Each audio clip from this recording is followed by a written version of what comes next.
আমারে 1000 কম্বল দেওয়া হয়েছে আর ধরাই দেওয়া হয়েছে 7 লাখ মানুষ। আমি যে কি যন্ত্রণায় আছি আমি জানি। যে এর আগে তো অনেক কিছু বলছি, এখন তো গিয়ে দেখি যে ব্রিজ নাই, কালভার্ট নাই, কত কিছু নাই। আমি এমপি হওয়ার স্বাদ পেয়ে গেছি। আমাকে 1000 কম্বল দিয়ে 7 লক্ষ মানুষকে ধরিয়ে দেওয়া হয়েছে। হ্যাঁ দর্শক, এটা কথার কথা। আপনারা হয়তো ভাবছেন এত গরমে আবার কম্বল কিসের?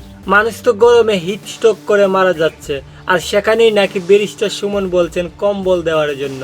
দর্শক, তাহলে চলুন ব্যারিস্টার সুমনের মুখে শুনে নেওয়া যাক কম্বলের সেই রহস্য। 1000 কম্বল দেওয়া হয়েছে আর ধরাই দেওয়া হয়েছে 7 লাখ মানুষ।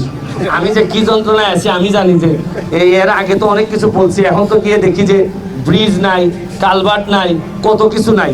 মানে আমার জায়গায় যদি ফেরদৌস ভাইরে দিতাম, ফেরদৌস ভাইয়ের অত চুল লম্বা লম্বা থাকতো না। দেখতেন আপনি অবস্থা। মাহমুদুর রহমান ভাই যখন গান করেন, আমার একটা সুবিধা হয়, আমি যখন খুব টায়ার্ড হয়ে এলাকায় মনে করেন আর চলে না, যান শরীর চলে না, ওনার গান শুনে আমি দাঁড়াই পড়ি, আরো কাজ করতে হবে। এবার ভাই যেহেতু গান করতে পারছে, আমি আবার বসে আছি কেন? এই যে একটা স্পিডটা আমি পাই ওনার গানে। আর হচ্ছে গিয়ে গান বাংলার তো লাইভ প্রোগ্রাম দেখি।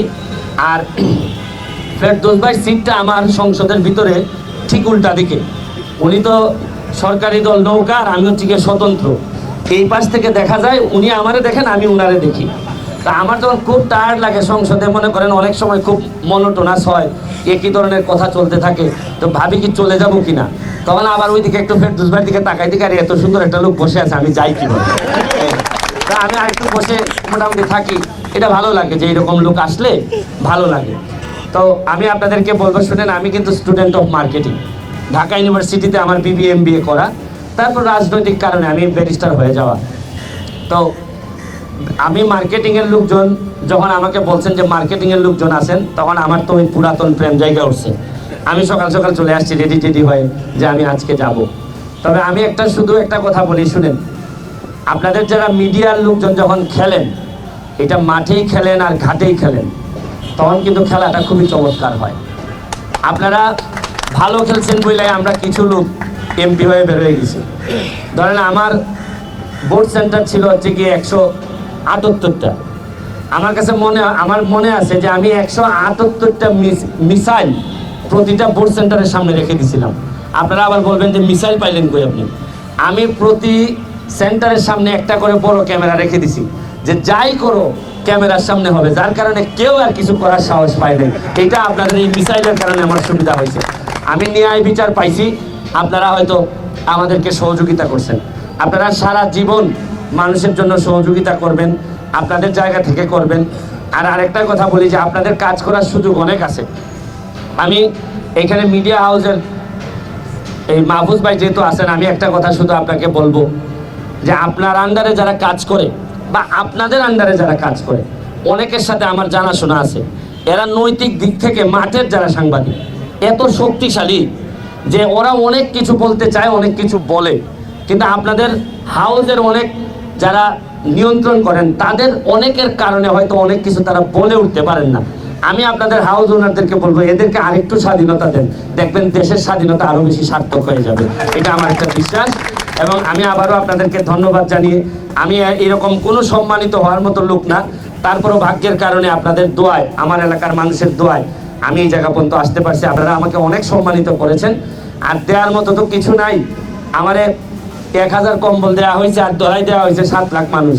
আমি যে কি যন্ত্রণায় আছি আমি জানি। যে এর আগে তো অনেক কিছু বলছি, এখন তো গিয়ে দেখি যে ব্রিজ নাই, কালভার্ট নাই, কত কিছু নাই।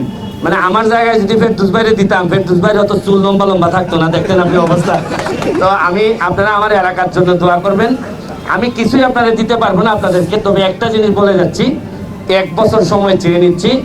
আমার চুনারঘাট মাধবপুরে যে কনস্টিটিউয়েন্সি, ওইখানে 24টা চা বাগান আছে, 2টা রিজার্ভ ফরেস্ট আছে, রেমা কালেঙ্গা এবং সাতছড়ি।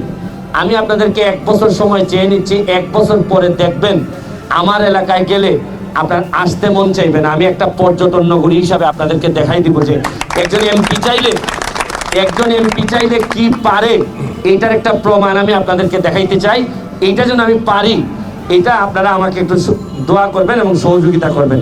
আর আরেকটা জিনিস হচ্ছে গিয়ে, এখন কিছু দিতে না পারলেও আপনারা 1 বছর পরে আপনারা এই গ্রুপটাই যদি আমার এলাকায় কখনো পিকনিকে যান, বা যে কোনোভাবে ঘুরতে যান, আমার পক্ষ থেকে পুরাটাই ফ্রি করে দিব আমি, আপনারা যেন সুন্দর করে ঘুরতে পারেন। আমার স্বপ্নটাও সত্যি হোক এবং আমি যেন বুঝতে পারি যে আগামী 1 বছর পরে মিডিয়ার লোকজন আসতেছে, আরো সুন্দর করে এলাকাটারে ঠিক করো।